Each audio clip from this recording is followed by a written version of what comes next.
أعوذ بالله من الشيطان الرجيم. بسم الله الرحمن الرحيم. ربما يود الذين كفروا لو كانوا مسلمين ذرهم يأكلوا ويتمتعوا ويلههم الأمل فسوف يعلمون. وما أهلكنا من قرية إلا ولها كتاب معلوم ما تسبق من أمة أجلها وما يستأخرون. وقالوا يا أيها الذي نزل عليه الذكر إنك لمجنون لو ما تأتينا بالملائكة إن كنت من الصادقين ما ننزل الملائكة إلا بالحق وما كانوا إذا منظرين. إنا نحن نزلنا الذكر وإنا له لحافظون. ولقد أرسلنا من قبلك في شيع الأولين وما يأتيهم من رسول إلا كانوا به يستهزئون. كذلك نسلكه في قلوب المجرمين لا يؤمنون به وقد خلت سنة الأولين. ولو فتحنا عليهم بابا من السماء فظلوا فيه يعرجون لقالوا إنما سكرت أبصارنا بل نحن قوم مسحورون. ولقد جعلنا في السماء بروجا وزيناها للناظرين وحفظناها من كل شيطان رجيم إلا من استرق السمع فأتبعه شهاب مبين. والأرض مددناها وألقينا فيها رواسي وأنبتنا فيها من كل شيء موزون وجعلنا لكم فيها معايش ومن لستم له برازقين. وإن من شيء إلا عندنا خزائنه وما ننزله إلا بقدر معلوم. وأرسلنا الرياح لواقح فأنزلنا من السماء ماء فأسقيناكموه وما أنتم له بخازنين. وإنا لنحن نحيي ونميت ونحن الوارثون. ولقد علمنا المستقدمين منكم ولقد علمنا المستأخرين وإن ربك هو يحشرهم إنه حكيم عليم. ولقد خلقنا الإنسان من صلصال من حمأ مسنون والجان خلقناه من قبل من نار السموم. وإذ قال ربك للملائكة إني خالق بشرا من صلصال من حمأ مسنون فإذا سويته ونفخت فيه من روحي فقعوا له ساجدين فسجد الملائكة كلهم أجمعون إلا إبليس أبى أن يكون مع الساجدين قال يا إبليس ما لك ألا تكون مع الساجدين قال لم أكن لأسجد لبشر خلقته من صلصال من حمأ مسنون قال فاخرج منها فإنك رجيم وإن عليك اللعنة إلى يوم الدين قال رب فأنظرني إلى يوم يبعثون قال فإنك من المنظرين إلى يوم الوقت المعلوم قال رب بما أغويتني لأزينن لهم في الأرض ولأغوينهم أجمعين إلا عبادك منهم المخلصين قال هذا صراط علي مستقيم إن عبادي ليس لك عليهم سلطان إلا من اتبعك من الغاوين وإن جهنم لموعدهم أجمعين لها 7 أبواب لكل باب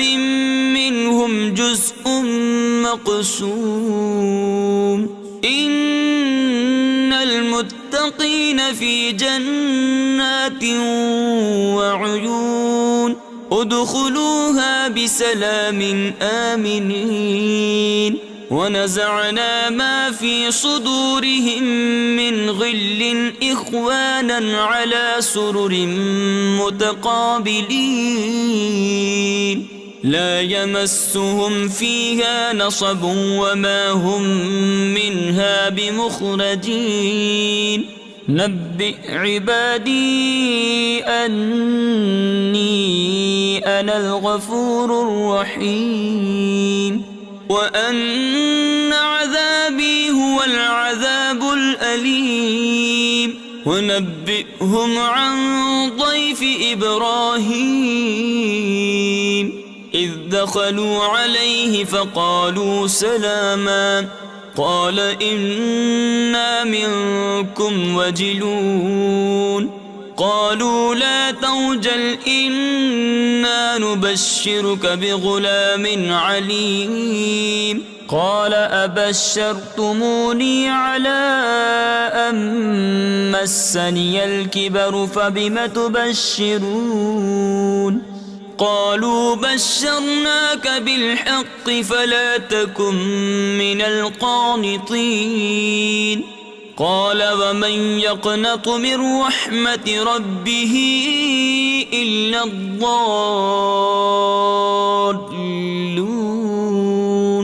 قال فما خطبكم أيها المرسلون قالوا إنا أرسلنا إلى قوم مجرمين إلا آل لوط إنا لمنجوهم أجمعين إلا امرأته قدرنا إنها لمن الغابرين فلما جاء آل لوط المرسلون قال إنكم قوم منكرون قالوا بل جئناك بما كانوا فيه يمترون وأتيناك بالحق وإنا لصادقون فأسر بأهلك بقطع من الليل واتبع أدبارهم ولا يلتفت منكم أحد وامضوا حيث تؤمرون وقضينا إليه ذلك الأمر أن دابر هؤلاء مقطوع مصبحين وجاء أهل المدينة يستبشرون قال إن هؤلاء ضيفي فلا تفضحون واتقوا الله ولا تخزون قالوا أولم ننهك عن العالمين قال هؤلاء بناتي إن كنتم فاعلين لعمرك إنهم لفي سكرتهم يعمهون فأخذتهم الصيحة مشرقين فجعلنا عاليها سافلها وأمطرنا عليهم حجارة من سجيل إن في ذلك لآيات للمتوسمين وإنها لبسبيل مقيم إن في ذلك لآية للمؤمنين وإن كان أصحاب الأيكة لظالمين فانتقمنا منهم وإنهما لبإمام مبين ولقد كذب أصحاب الحجر المرسلين وآتيناهم آياتنا فكانوا عنها معرضين وكانوا ينحتون من الجبال بيوتا آمنين فأخذتهم الصيحة مصبحين فما أغنى عنهم ما كانوا يكسبون وما خلقنا السماوات والأرض وما بينهما إلا بالحق وإن الساعة لآتية فاصفح الصفح الجميل إن ربك هو الخلاق العليم ولقد آتيناك 7 من المثاني والقرآن العظيم لا تمدن عينيك إلى ما متعنا به أزواجا منهم ولا تحزن عليهم واخفض جناحك للمؤمنين وقل إني أنا النذير المبين كما أنزلنا على المقتسمين الذين جعلوا القرآن عضين فوربك لنسألنهم أجمعين عما كانوا يعملون فاصدع بما تؤمر وأعرض عن المشركين إنا كفيناك المستهزئين الذين يجعلون مع الله إلها آخر فسوف يعلمون ولقد نعلم أنك يضيق صدرك بما يقولون فسبح بحمد ربك وكن من الساجدين واعبد ربك حتى يأتيك اليقين بسم الله الرحمن الرحيم أتى أمر الله فلا تستعجلوه سبحانه وتعالى عما يشركون ينزل الملائكة بالروح من أمره على من يشاء من عباده ينزل الملائكة بالروح من أمره على من يشاء من عباده أن أنذروا أنه لا إله إلا أنا فاتقون خلق السماوات والأرض بالحق تعالى عما يشركون خلق الإنسان من نطفة فإذا هو خصيم مبين والأنعام خلقها لكم فيها دفء ومنافع ومنها تأكلون ولكم فيها جمال حين تريحون وحين تسرحون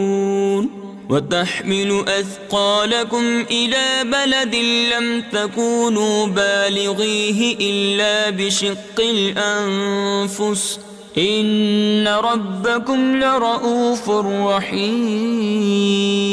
والخيل والبغال والحمير لتركبوها وزينة ويخلق ما لا تعلمون وعلى الله قصد السبيل ومنها جائر ولو شاء لهداكم أجمعين هو الذي أنزل من السماء ماء لكم منه شراب ومنه شجر فيه تسيمون ينبت لكم به الزرع والزيتون والنخيل والأعناب ومن كل الثمرات إن في ذلك لآية لقوم يتفكرون وسخر لكم الليل والنهار والشمس والقمر والنجوم مسخرات بأمره إن في ذلك لآيات لقوم يعقلون وما ذرأ لكم في الأرض مختلفا ألوانه إن في ذلك لآية لقوم يذكرون وهو الذي سخر البحر لتأكلوا منه لحما طريا وتستخرجوا منه حلية تلبسونها وترى الفلك مواخر فيه ولتبتغوا من فضله ولعلكم تشكرون وألقى في الأرض رواسي أن تميد بكم وأنهارا وسبلا لعلكم تهتدون وعلامات وبالنجم هم يهتدون أفمن يخلق كمن لا يخلق أفلا تذكرون وإن تعدوا نعمة الله لا تحصوها إن الله لغفور رحيم والله يعلم ما تسرون وما تعلنون والذين يدعون من دون الله لا يخلقون شيئا وهم يخلقون أموات غير أحياء وما يشعرون أيان يبعثون إلهكم إله واحد فالذين لا يؤمنون بالآخرة قلوبهم منكرة وهم مستكبرون لا جرم أن الله يعلم ما يسرون وما يعلنون إنه لا يحب المستكبرين وإذا قيل لهم ماذا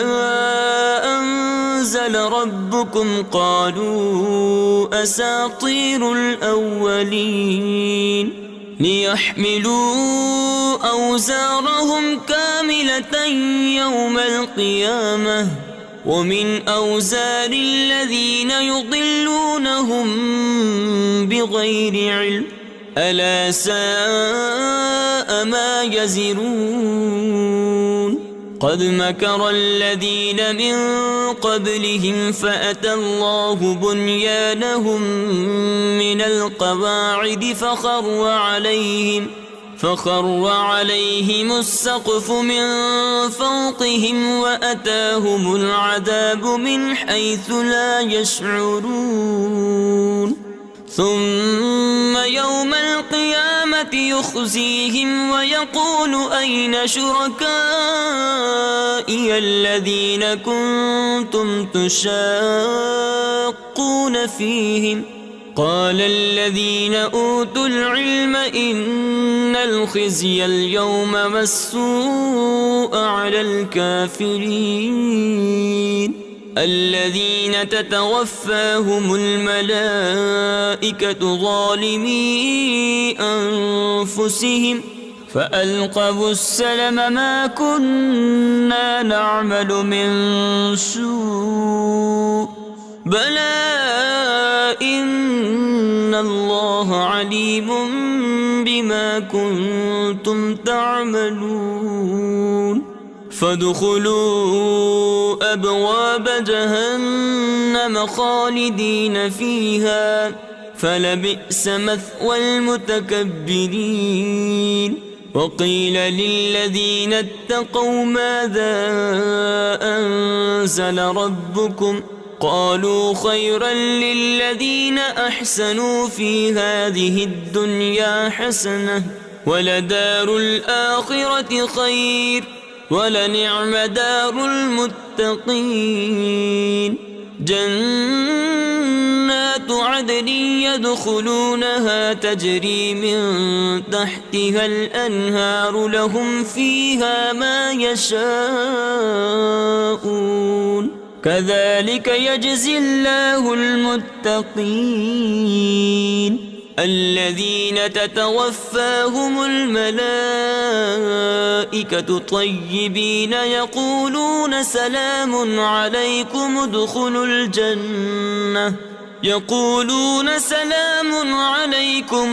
الجنة بما كنتم تعملون هل ينظرون إلا أن تأتيهم الملائكة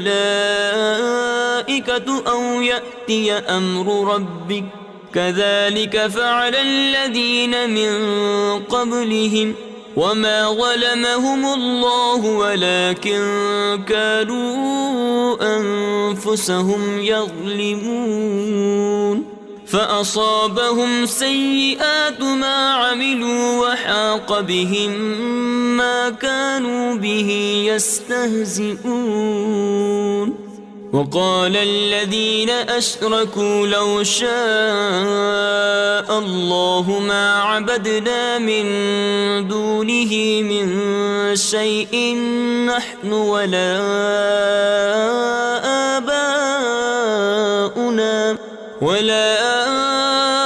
آباؤنا ولا حرمنا من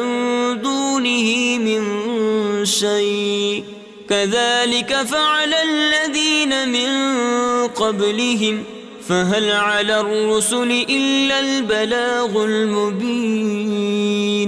ولقد بعثنا في كل أمة رسولا أن اعبدوا الله واجتنبوا الطاغوت فمنهم من هدى الله ومنهم من حقت عليه الضلالة فسيروا في الأرض فانظروا كيف كان عاقبة المكذبين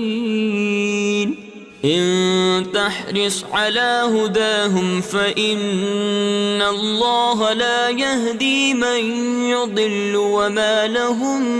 من ناصرين وأقسموا بالله جهد أيمانهم لا يبعث الله من يموت بلى وعدا عليه حقا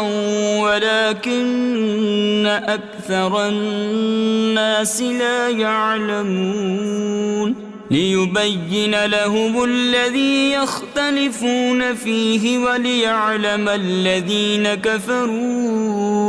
أنهم كانوا كاذبين إنما قولنا لشيء إذا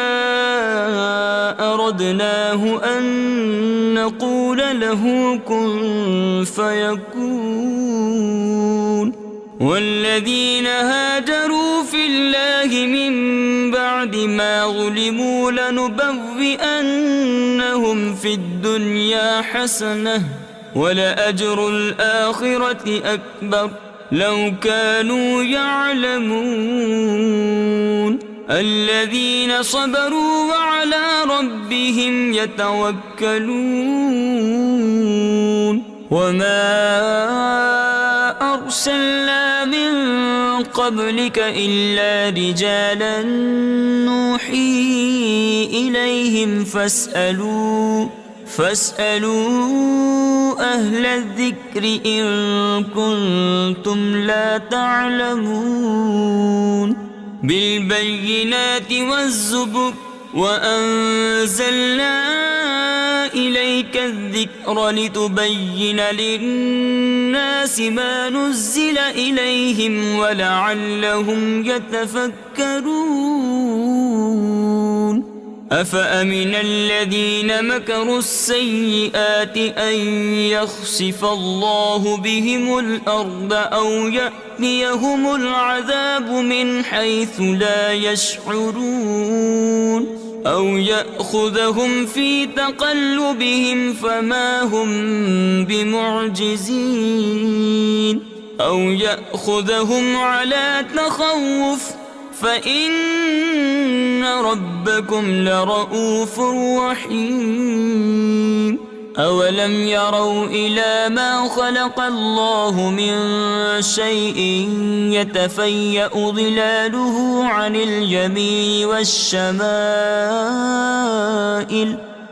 اليمين والشمائل سجدا لله وهم داخرون ولله يسجد ما في السماوات وما في الأرض من دابة والملائكة وهم لا يستكبرون يخافون ربهم من فوقهم ويفعلون ما يؤمرون وقال الله لا تتخذوا إلهين اثنين إنما هو إله واحد فإياي فارهبون وله ما في السماوات والأرض وله الدين واصبا أفغير الله تتقون وما بكم من نعمة فمن الله ثم إذا مسكم الضر فإليه تجأرون ثم إذا كشف الضر عنكم إذا فريق منكم بربهم يشركون ليكفروا بما آتيناهم فتمتعوا فسوف تعلمون ويجعلون لما لا يعلمون نصيبا مما رزقناهم تالله لتسألن عما كنتم تفترون ويجعلون لله البنات سبحانه ولهم ما يشتهون وإذا بشر أحدهم بالأنثى ظل وجهه مسودا وهو كظيم يتوارى من القوم من سوء ما بشر به أيمسكه على هون أم يدسه في التراب ألا ساء ما يحكمون للذين لا يؤمنون بالآخرة مثل السوء ولله المثل الأعلى وهو العزيز الحكيم ولو يؤاخذ الله الناس بظلمهم ما ترك عليها من دابة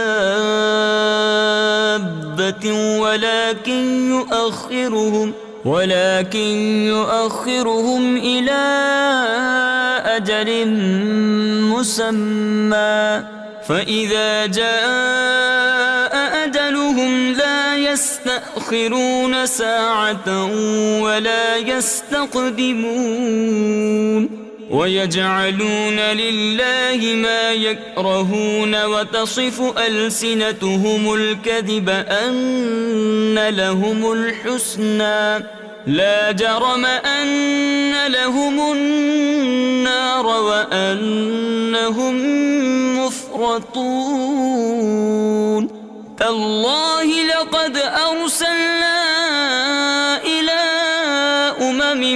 من قبلك فزين لهم الشيطان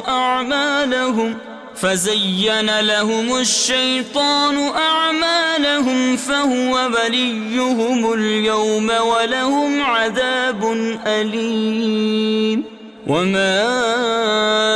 أنزلنا عليك الكتاب إلا لتبين لهم الذي اختلفوا فيه وهدى ورحمة لقوم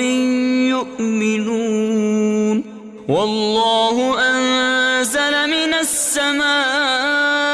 ماء فأحيا به الأرض بعد موتها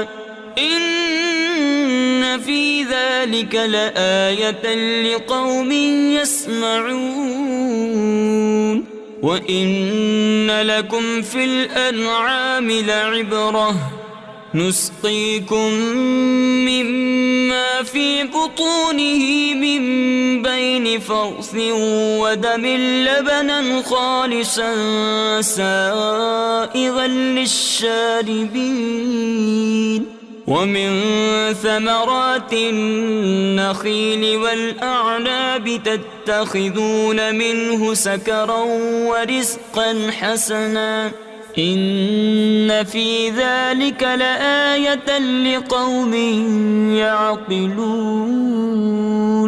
وأوحى ربك إلى النحل أن اتخذي من الجبال بيوتا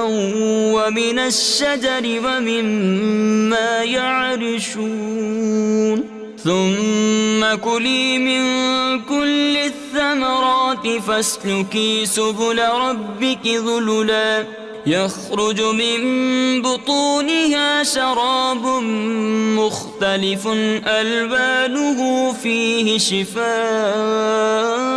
للناس إن في ذلك لآية لقوم يتفكرون والله خلقكم ثم يتوفاكم ومنكم من يرد إلى أرذل العمر لكي لا يعلم بعد علم شيئا إن الله عليم قدير والله فضل بعضكم على بعض في الرزق فما الذين فضلوا براد رزقهم على ما ملكت أيمانهم فهم فيه سواء أفبنعمة الله يجحدون والله جعل لكم من أنفسكم أزواجا وجعل لكم من أزواجكم بنين وحفدة ورزقكم من الطيبات أفبالباطل يؤمنون وبنعمة الله هم يكفرون ويعبدون من دون الله ما لا يملك لهم رزقا من السماوات والأرض شيئا ولا يستطيعون فلا تضربوا لله الأمثال إن الله يعلم وأنتم لا تعلمون ضرب الله مثلا عبدا مملوكا لا يقدر على شيء ومن رزقناه منا رزقا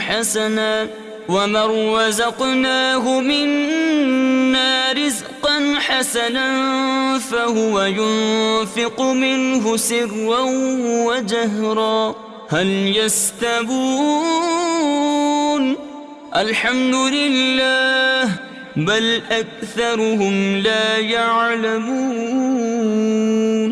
وضرب الله مثلا رجلين أحدهما أبكم لا يقدر على شيء وهو كل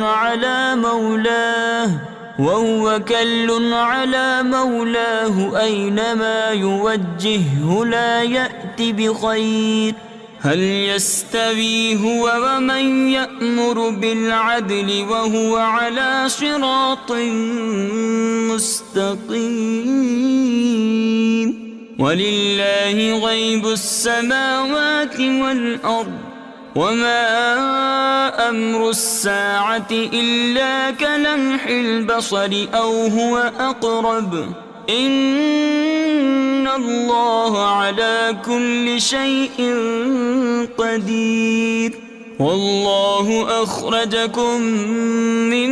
بطون أمهاتكم لا تعلمون شيئا وجعل لكم السمع والأبصار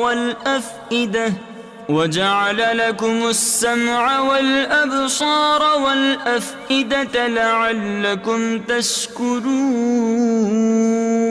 ألم يروا إلى الطير مسخرات في جو السماء ما يمسكهن إلا الله إن في ذلك لآيات لقوم يؤمنون والله جعل لكم من بيوتكم سكنا وجعل لكم من جلود الأنعام بيوتا تستخفونها يوم ظعنكم ويوم إقامتكم ومن أصوافها وأوبادها وأشعارها أثاثا ومتاعا إلى حين والله جعل لكم مما خلق ظلالا وجعل لكم من الجبال أكنانا وجعل لكم سرابيل تقيكم الحر وسرابيل تقيكم بأسكم كذلك يتم نعمته عليكم لعلكم تسلمون فإن تولوا فإنما عليك البلاغ المبين يعرفون نعمة الله ثم ينكرونها وأكثرهم الكافرون ويوم نبعث من كل أمة شهيدا ثم لا يؤذن للذين كفروا ولا هم يستعتبون وإذا رأى الذين ظلموا العذاب فلا يخفف عنهم ولا هم ينظرون وإذا رأى الذين أشركوا شركاءهم قالوا ربنا هؤلاء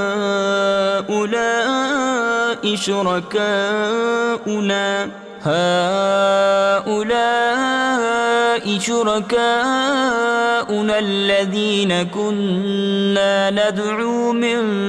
دونك فألقوا إليهم القول إنكم لكاذبون وألقوا إلى الله يومئذ السلم وضل عنهم ما كانوا يفترون الذين كفروا وصدوا عن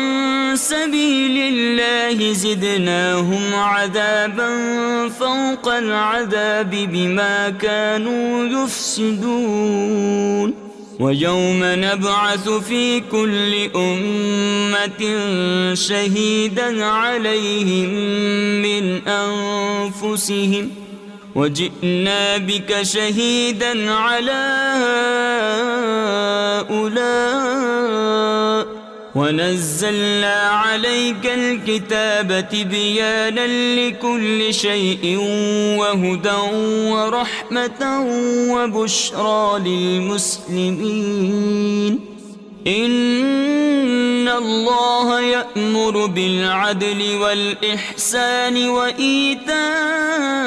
ذي القربى وينهى عن الفحشاء والمنكر والبغي يعظكم لعلكم تذكرون وأوفوا بعهد الله إذا عاهدتم ولا تنقضوا الأيمان بعد توكيدها وقد جعلتم الله عليكم كفيلا إن الله يعلم ما تفعلون ولا تكونوا كالتي نقضت غزلها من بعد قوة أنكاثا تتخذون أيمانكم دخلا بينكم أن تكون أمة هي أربى من أمة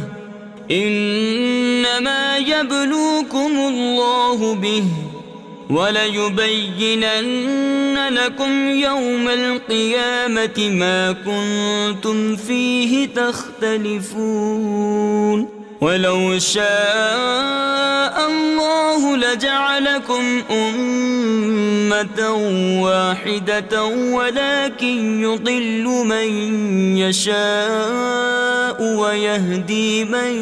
يشاء ولتسألن عما كنتم تعملون ولا تتخذوا أيمانكم دخلا بينكم فتزل قدم بعد ثبوتها وتذوقوا السوء بما صددتم عن سبيل الله ولكم عذاب عظيم ولا تشتروا بعهد الله ثمنا قليلا إنما عند الله هو خير لكم إن كنتم تعلمون ما عندكم ينفد وما عند الله باق ولنجزين الذين صبروا أجرهم بأحسن ما كانوا يعملون من عمل صالحا من ذكر أو أنثى وهو مؤمن فلنحيينه حياة طيبة ولنجزينهم أجرهم بأحسن ما كانوا يعملون فإذا قرأت القرآن فاستعذ بالله من الشيطان الرجيم إنه ليس له سلطان على الذين آمنوا وعلى ربهم يتوكلون إنما سلطانه على الذين يتولونه والذين هم به مشركون وإذا بدلنا آية مكان آية والله أعلم بما ينزل قالوا إنما أنت مفتر بل أكثرهم لا يعلمون قل نزله روح القدس من ربك بالحق ليثبت الذين آمنوا وهدى وبشرى للمسلمين ولقد نعلم أنهم يقولون إنما يعلمه بشر لسان الذي يلحدون إليه أعجمي وهذا لسان عربي مبين إن الذين لا يؤمنون بآيات الله لا يهديهم الله ولهم عذاب أليم إنما يفتري الكذب الذين لا يؤمنون بآيات الله وأولئك